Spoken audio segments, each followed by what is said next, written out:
Friends welcome back to jobs reason YouTube channel. ఇవాళైతే మనందరికి central government కి సంబంధించిన కార్పొరేషన్ నుంచి అయితే మనకి లేటెస్ట్ గా రిక్రూట్మెంట్ అయితే రావడం జరిగింది. సో మీకైతే 40,000 వరకు స్టార్టింగ్ సాలరీ అయితే ఉండడం జరుగుతుంది. డైరెక్ట్ రిక్రూట్మెంట్ అన్నమాట. ఇవి పర్మనెంట్ గవర్నమెంట్ జాబ్స్. ఇవి ఎలాంటి ఇంటర్వ్యూ మీకైతే ఉండదు. ఫ్రీగా మీకు వాళ్ళు ఫుడ్ కూడా అయితే మీకు ప్రొవైడ్ చేస్తారనమాట. గవర్నమెంట్ జాబ్స్ ఇవి. So male and female candidates Andhra నుంచి తెలంగాణ నుంచి ఎవరైనా సరే అప్లై చేయొచ్చు. ఆల్ ఇండియన్స్ అందరూ అప్లై చేయొచ్చు అనమాట. సో ఎవరైతే పర్మనెంట్ గా గవర్నమెంట్ జాబ్ చేద్దాం అనుకుంటున్నారో వాళ్ళందరూ తప్పకుండా ఈ వీడియోని చివరి దాకా చూసి వెంటనే అయితే ఆన్లైన్ లో అప్లై చేసుకోండి ఇవ్వాలే. అండ్ మీరు కనుక మన ఛానల్ ని ఫస్ట్ టైం చూస్తున్నట్లయితే ఖచ్చితంగా సబ్స్క్రైబ్ చేసుకోండి. ఎందుకంటే ఇలాంటి డైలీ జాబ్ అప్డేట్స్ అనేవి మన ఛానల్లో అయితే రావడం జరుగుతాయి. అండ్ మన టెలిగ్రామ్ గ్రూప్ లో కూడా అయితే కంపల్సరీగా జాయిన్ అవ్వండి for more job updates. So దాని లింక్ అనేది కామెంట్ బాక్స్ లో అయితే ఉండడం జరుగుతుంది. మీరు వెంటనే వెళ్ళి జాయిన్ అవ్వండి. So let's get in the video. మనందరికీ అయితే national capital region transport corporation limited నుంచి అయితే మనకి లేటెస్ట్ జాబ్ నోటిఫికేషన్ అయితే వచ్చింది. సో ఈ సంస్థ అయితే మనకి joint venture of government of India, అంటే కేంద్ర ప్రభుత్వం అలాగే స్టేట్ గవర్నమెంట్ యొక్క జాయింట్ వెంచర్ సంస్థ అనమాట ఇది. సో ఇదైతే మనకి వీళ్ళైతే డైరెక్ట్ రిక్రూట్మెంట్ అయితే చేయడం జరుగుతుంది. వేరియస్ జాబ్స్ కి అయితే వీళ్ళు రిక్రూట్మెంట్ చేస్తున్నారు అనమాట. డిఫరెంట్ టైప్స్ ఆఫ్ జాబ్స్ ఉన్నాయి. ఆ డీటెయిల్స్ అన్ని అయితే చెప్తాను కాబట్టి చివరి దాకా చూడండి. సో మనకి అప్లికేషన్ ప్రాసెస్ అయితే 24th March నుంచి అయితే ఆల్రెడీ స్టార్ట్ అయిపోయింది. కాబట్టి ఎవరు మిస్ అవ్వకుండా వెంటనే అయితే వీడియో చూడంగానే అప్లై చేసుకోండి ఎవరైతే ఎలిజిబుల్ క్యాండిడేట్స్ ఉంటారో. సో మనకి కంప్యూటర్ బేస్డ్ ఎగ్జామ్ కూడా మీకు మెయిల్ అయితే ఉండడం జరుగుతుంది. కాబట్టి తప్పకుండా అప్లై చేసుకోండి. సో మనకి లాస్ట్ డేట్ ఆఫ్ అప్లికేషన్ వచ్చేసి 24th April లోపల అయితే మీరు అప్లై చేసుకోవాలన్నమాట. సో తప్పకుండా ఎవరు మిస్ అవ్వకుండా ఇవాళ రేపట్లో అయితే అప్లై చేసేసుకోండి. లాస్ట్ డేట్ దాకా వెయిట్ చేయమాకండి.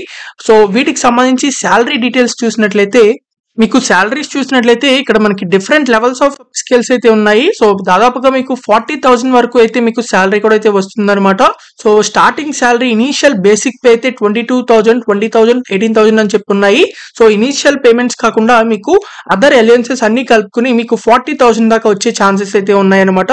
సో మీకు ఇక్కడ dearness alliance, house rent alliance, perks and అలాగే అలయన్సెస్ అండర్ క్యాఫ్టేరియా. సో మీకు ఫుడ్ కూడా అయితే మీకు వాళ్ళే ప్రొవైడ్ చేస్తారనమాట. సో అదర్ బెనిఫిట్స్ అండ్ కూడా అయితే మీకు వర్తించడం జరుగుతాయి. సో ఎవరైతే సెలెక్టెడ్ క్యాండిడేట్స్ ఉన్నారో వాళ్ళందరూ తప్పకుండా ఈ ఎన్సీఆర్టీసీకి సంబంధించిన ప్రాజెక్ట్ యూనిట్స్ లో, వర్క్స్ ప్లేసెస్ లో, తర్వాత జాయింట్ వెంచర్స్ లో వీళ్ళ యొక్క ఆఫీసులో అయితే మీరు వర్క్ అయితే చేస్తారనమాట. So different functions and different assignments అయితే మీకు ఉండడం జరుగుతాయి. సో అన్నిటిలో అయితే మీరు వర్క్ అయితే చేస్తారనమాట. సో మీకు ట్రైనింగ్ కూడా అయితే వాళ్ళే ప్రొవైడ్ చేస్తారు. సో మీకు జాబ్ లో సెలెక్ట్ అయిన తర్వాత మీకు జాబ్ ట్రైనింగ్ కూడా వాళ్ళే ఇస్తారనమాట. సో ట్రైనింగ్ పీరియడ్ కూడా అయితే మీకు ఉండడం జరుగుతుంది. కాబట్టి తప్పకుండా అయితే అప్లై చేసుకోండి. సో వీటికి సంబంధించి eligibility criteria and age limit selection processes అన్ని అయితే మనం ఇప్పుడు చూద్దాం. సో వీటికి సంబంధించి ఏవైతే జాబ్స్ ఉన్నాయో మనకి ఇక్కడ జూనియర్ ఇంజనీర్ ఎలక్ట్రికల్, తర్వాత ఎలక్ట్రానిక్స్, మెకానికల్, తర్వాత సివిల్ వీటిలో అయితే ఉన్నాయి. తర్వాత ప్రోగ్రామింగ్ అసోసియేట్, తర్వాత అసిస్టెంట్ జాబ్లు కూడా అయితే ఉన్నాయన్నమాట. అసిస్టెంట్ కార్పొరేట్ హాస్పిటల్ జాబ్లు, అలాగే జూనియర్ మెయింటైనర్ ఎలక్ట్రికల్ జాబ్లు, మెకానికల్ జాబ్లు కూడా అయితే ఉన్నాయి.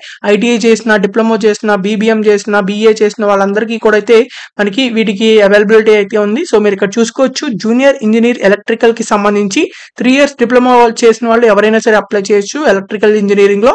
అలాగే ఎలక్ట్రానిక్స్ కి సంబంధించి ఎలక్ట్రానిక్స్ ఇంజనీరింగ్ లో ఎవరైతే డిప్లొమా చేశారో వాళ్ళు అప్లై చేయొచ్చు. మెకానికల్ కి సంబంధించి డిప్లొమా మెకానికల్ చేసిన వాళ్ళు అప్లై చేయొచ్చు. అలాగే సివిల్ కి సంబంధించి డిప్లొమా సివిల్ చేసిన వాళ్ళు అప్లై చేయొచ్చు అనమాట. ఇక్కడ ప్రోగ్రామింగ్ అసోసియేట్ అని ఉంది. సో ఈ జాబ్ కి అయితే 3 years diploma in computer science కానీ, ఐటీ కానీ, లేకపోతే బీసీఏ చేసిన, బీఎస్సీ కంప్యూటర్ చేసిన, బీఎస్సీ ఐటీ చేసినా కూడా అయితే అప్లై చేసుకోవచ్చు. ఇక్కడ మనకి అసిస్టెంట్ హెచ్ఆర్ అని ఉంది. 3 years graduation in BBA or BBM చేసిన వాళ్ళు అప్లై చేసుకోవచ్చు అనమాట. అసిస్టెంట్ కార్పొరేట్ హాస్పిటల్ అని ఉంది. So graduate in hotel management చేసిన వాళ్ళు అప్లై చేసుకోవచ్చు. ఇక్కడ మనకి జూనియర్ మెయింటైనర్ అని చెప్పి 2 jobs అయితే ఉన్నాయి, ఎలక్ట్రికల్ అండ్ మెకానికల్ అని చెప్పి. సో వీటిలో ఏంటంటే ఐటీఐ చేసిన వాళ్ళు అయితే అప్లై చేసుకోవాలి. ఎలక్ట్రీషియన్ ట్రేడ్ లో ఐటీఐ చేసిన వాళ్ళు, లేకపోతే మెకానికల్ ట్రేడ్ లో, ఫిట్టర్ ట్రేడ్ లో ఐటీఐ చేసిన వాళ్ళు అప్లై చేసుకోవచ్చు అనమాట ఈ 2 జాబ్లకి. కాబట్టి తప్పకుండా అప్లై చేసుకోండి. ఒకవేళ మీకు ఈ జాబ్స్ లేకపోతే inter based, degree based, BTech based government jobs and videos అనేవి మన ఛానల్లో అయితే ఉన్నాయి. సో మీరైతే వాటిని చెక్ చేసి వాటికి అప్లై చేసుకోండి. సో మీకు ఇంకా ఈ జాబ్స్ కి సంబంధించి అప్లై చేద్దాం అనుకున్నట్లయితే చివరి దాకా చూడండి. సో మీకైతే ఇండియన్ నేషనల్స్ ఎవరైనా సరే అప్లై చేసుకోవచ్చు. రెగ్యులర్ కోర్సెస్ అంటే పర్మనెంట్‌గా అయితే చేసుకోవచ్చు అనమాట జాబ్ అనేది. రిజర్వేషన్ క్యాండిడేట్స్ కూడా అయితే అప్లై చేయొచ్చు. సో ఎస్సీ, ఎస్టీ క్యాండిడేట్స్‌కి 5 years extra age relaxations, OBC ఇంకా ఎక్స్‌ట్రా 3 ఇయర్స్ అండ్ అలాగే పీడబ్ల్యూడీ ఇంకా ఎక్స్‌ట్రా 10 ఇయర్స్ వరకు అయితే అప్లై చేసుకోవచ్చు అనమాట. సో వీటికి సంబంధించి ఏజ్ లిమిట్స్ అయితే ప్రతి ఒక్కటి నార్మల్ అన్‌రిజర్వ్డ్ క్యాండిడేట్స్‌కి అయితే 25 ఇయర్స్ ఏజ్ లిమిట్ అయితే ఉంది. కాబట్టి దాన్ని బట్టి చూసుకొని అప్లై చేసుకోండి. సో మీకు ఇక్కడ ఏజ్ లిమిట్ అనేది వేకెన్సీస్ బట్టి అయితే మీకు ఉంటుందన్నమాట. సో ఏ కేటగిరీలో ఏ వేకెన్సీస్ ఉన్నాయో చూసి దాన్ని బట్టి రిజర్వేషన్ క్యాండిడేట్స్ కూడా అయితే అప్లై చేసుకోండి. సో ఇక్కడ మీకు సెలక్షన్ ప్రొసీజర్ చూసినట్లయితే ఓన్లీ కంప్యూటర్ బేస్డ్ టెస్ట్ అయితే ఉంటాయి.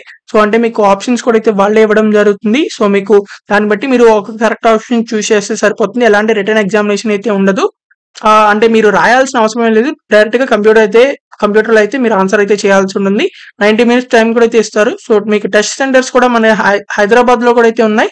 ఢిల్లీ, లక్నో, అహ్మదాబాద్, భోపాల్, ముంబై, కోల్కతా, భువనేశ్వర్, హైదరాబాద్, బెంగుళూరు, చెన్నై కూడా అయితే ఉన్నాయి. మీకు దగ్గరలో ఉన్న లొకేషన్‌కి అయితే మీరు ఆన్‌లైన్‌లో చూస్ చేసుకోవచ్చు అనమాట. ఎలాంటి ఇంటర్వ్యూ ఉండదు. అలాగే ఎలాంటి స్కిల్ టెస్ట్ కూడా అయితే ఉండదు. డైరెక్ట్‌గా మీకైతే జాబ్ అయితే ఇవ్వడం జరుగుతుంది. సో మెడికల్ ఎగ్జామినేషన్ కూడా అయితే కండక్ట్ చేయడం జరుగుతుంది. ఎవరైతే కంప్యూటర్ బేస్డ్ టెస్ట్‌లో షార్ట్ లిస్ట్ అయ్యారో వాళ్ళకి మెడికల్ ఎగ్జామినేషన్ మీకు మెడికల్ టెస్ట్ లాంటివి అవన్నీ అయితే కండక్ట్ చేస్తారనమాట. ఫిట్‌నెస్ అవన్నీ కూడా చూసి సో ప్రిపరేషన్ పీరియడ్ అంటే ట్రైనింగ్ కూడా మీకు 2 ఇయర్స్ పాటు అయితే ఉంటుంది. స్టార్టింగ్‌లో జాబ్‌లో సెలెక్ట్ అయిన తర్వాత మీకు ఇక్కడ షూరిటీ బాండ్ అని ఉంటుంది. సో అంటే మీరు 1.5 ఇయర్స్ మాత్రం కంపల్సరీగా ఒకవేళ జాబ్‌లో సెలెక్ట్ అయినట్లయితే వీళ్ళ కార్పొరేషన్‌లో అయితే మీరు వర్క్ అయితే చేయాల్సి ఉంటుంది. కాబట్టి తప్పకుండా అయితే మీరు అప్లై చేసుకోండి. వీటికి సంబంధించి ట్రైనింగ్ పీరియడ్ ఉంది. ఇక్కడ హౌ టు అప్లై అని చెప్పి ఇచ్చారు. సో ఎలా అప్లై చేయాలంటే మీరు వీళ్ళకి సంబంధించిన అఫీషియల్ వెబ్‌సైట్‌కి వెళ్లి సో మీరైతే ఫస్ట్ రిజిస్ట్రేషన్ చేసుకుని తర్వాత లాగిన్ అయ్యి తర్వాత మీరైతే మీకు సంబంధించిన డీటెయిల్స్ అన్ని అయితే ఎంటర్ చేసి ఫైనల్‌గా సబ్మిట్ అయితే చేయాల్సి ఉంటుంది. సో వీటికి సంబంధించి అప్లికేషన్ ఫీజ్ కూడా అయితే ఉందన్నమాట. సో అప్లికేషన్ ఫీజ్ పే చేయాల్సిన వాళ్ళు అప్లికేషన్ ఫీజ్ కూడా అయితే మీరు పే చేయాల్సి ఉంటుంది. ఎస్సీ, ఎస్టీ, పీడబ్ల్యూడీ క్యాండిడేట్స్‌కి ఎలాంటి అప్లికేషన్ ఫీజ్ ఉండదన్నమాట. సో వీళ్ళు కాకుండా మిగతా వాళ్ళు ఎవరైతే ఉంటారో 1000 ప్లస్ జీఎస్టీ కూడా అయితే పే చేయాలి. ఇంత హైయెస్ట్ ఫీజ్ ఉందని చెప్పి అనుకోమాకండి. సెంట్రల్ గవర్నమెంట్‌కి సంబంధించిన సంస్థ కాబట్టి సో మీకు ఇలాగే ఉంటుంది. కొన్ని వాటిల్లో ఒకవేళ ఇంత ఎక్కువ అమౌంట్ పే చేయాలి అనుకుంటే మీరు వేరే గవర్నమెంట్ జాబ్స్‌కి అప్లై చేసుకోవచ్చు. కొన్ని గవర్నమెంట్ జాబ్స్‌కి ఫీజ్ కూడా అయితే ఉండదన్నమాట. సో మన ఛానల్ వీడియోస్‌లో ఉన్నాయి. సో దాంట్లోకి వెళ్ళి వాటిలో చెక్ చేసి వాటికి అప్లై చేసుకోండి. అండ్ ఇది కూడా 24th ఏప్రిల్ లోపల అయితే అప్లై చేసుకోవాలి. సో తప్పకుండా అప్లై చేసుకోండి. సో ఎవరైతే అప్లై చేయాలనుకుంటున్నారో అప్లై లింక్ అనేది కామెంట్ బాక్స్‌లో వీడియో డిస్క్రిప్షన్‌లో కూడా అయితే ఉంటుంది. మీరు అది క్లిక్ చేసినట్లయితే అఫీషియల్ వెబ్‌సైట్ అయితే ఓపెన్ అవుతుంది అప్లై చేయడానికి. ఇదైతే వీళ్ళకి సంబంధించిన అఫీషియల్ వెబ్‌సైట్ అన్నమాట. అప్లై లింక్ ఇది. సో ఫస్ట్ మీరైతే పర్సనల్ డీటెయిల్స్, క్వాలిఫికేషన్ డీటెయిల్స్, తర్వాత మీకు సంబంధించిన డాక్యుమెంట్స్, తర్వాత ఫైనల్‌గా పేమెంట్ అయితే చేసి అప్లై చేసుకోవాల్సి ఉంటుంది. ఎస్సీ, ఎస్టీ, పీడబ్ల్యూడీ క్యాండిడేట్స్ డైరెక్ట్‌గా అప్లై చేసేసుకోవచ్చు. లాస్ట్‌లో పేమెంట్ ఏమి రాదన్నమాట. సో ఎవరైతే అప్లై చేయాలనుకుంటున్నారో ఇక్కడ న్యూ రిజిస్ట్రేషన్ ఉంటుంది. ఇది క్లిక్ చేయండి. క్లిక్ చేసిన తర్వాత ఇలా ఓపెన్ అవుతుంది. సో కిందకి స్క్రోల్ చేసిన ఇదంతా చదివి ఇక్కడ మీరు టిక్ బాక్స్ మీద టిక్ చేసి స్టార్ట్ అప్లికేషన్ ఫామ్ అనండి. తర్వాత మీకు ఇక్కడ మొబైల్ నెంబర్ ఎంటర్ చేసి సెండ్ ఓటీపీ మీద క్లిక్ చేసి మీ మొబైల్ నెంబర్కి అయితే మీకు ఒక ఓటీపీ వస్తుంది. అదైతే ఇక్కడ ఎంటర్ చేసి మీరైతే సబ్మిట్ అయితే చేయండి. ఇలా వెరిఫికేషన్ అయిపోయిన తర్వాత మీరైతే మీ క్వాలిఫికేషన్ డీటెయిల్స్ అన్ని అయితే మీరు అప్లోడ్ చేయాల్సి ఉంటుంది. ఆ తర్వాత మీకు డాక్యుమెంట్స్ అన్ని కూడా అయితే అప్లోడ్ చేసి ఫైనల్‌గా పేమెంట్ అయితే చేసి ఫైనల్‌గా సబ్మిట్ అయితే చేయండి. పేమెంట్ రిసిప్ట్ కూడా అయితే డౌన్లోడ్ చేసుకోండి. అప్లికేషన్ ఫామ్ కూడా అయితే మనకి రావడం జరుగుతుంది. సో దాన్ని కూడా డౌన్లోడ్ చేసుకోండి. ఫర్దర్ రిఫరెన్సెస్ అయితే యూజ్ అవుతుంది. సో ఎవరైతే పేమెంట్ చేయక్కర్లేదో వాళ్ళు డైరెక్ట్‌గా సబ్మిట్ చేసేయొచ్చు. ఇలా అయితే ఆన్‌లైన్‌లో ఈజీగా అయితే అప్లై చేసుకోవాల్సి ఉంటుంది. అప్లై చేయాల్సిన వాళ్ళు ఇదైతే వీళ్ళకి సంబంధించిన అఫీషియల్ వెబ్‌సైట్ అన్నమాట. Careers website. సో మీరు ఇక్కడ చూసుకోవచ్చు recruitment of operations and maintenance staff on direct recruitment basis అని చెప్పి ఉంది. సో ఇక్కడ నుంచి అయితే మీకు చూపించడం జరుగుతుంది. ఇది వీళ్ళ అఫీషియల్ వెబ్‌సైట్ అన్నమాట. ఎలాంటి ఫేక్ జాబ్స్ అయితే కాదు. 100% ట్రూ జాబ్స్ అన్నమాట. సో మీకు ఇక్కడ కావాలనుకుంటే మీరు ఇక్కడ చెక్ చేసుకోవచ్చు. సో కాబట్టి పర్మనెంట్‌గా చేసుకోవచ్చు కాబట్టి ఎవరైతే అప్లై చేయాలనుకుంటున్నారో వాళ్ళందరూ తప్పకుండా అప్లై చేసుకోండి. అండ్ మీకు ఇంకా ఎలాంటి జాబ్స్ కావాలో అది కూడా కామెంట్ చేయండి. ఆ జాబ్ వీడియోస్ అయితే చేయడం జరుగుతాయి. అండ్ ఈ వీడియోని మీ ఫ్రెండ్స్ అండ్ ఫ్యామిలీ గ్రూప్స్‌కి షేర్ చేయండి. వాళ్ళకైతే యూజ్ అవ్వడం జరుగుతుంది. అండ్ మీరు ఇంకా కూడా మన ఛానల్‌ని సబ్స్క్రైబ్ చేయకపోతే ఖచ్చితంగా సబ్స్క్రైబ్ బటన్ క్లిక్ చేయండి for daily job updates. And మన టెలిగ్రామ్ గ్రూప్‌లో కూడా అయితే కంపల్సరీగా జాయిన్ అవ్వండి. దాని లింక్ అనేది కామెంట్ బాక్స్‌లో ఉంటుంది. మీరు వెంటనే వెళ్ళి జాయిన్ అవ్వండి. So thank you for watching this video. Thank you.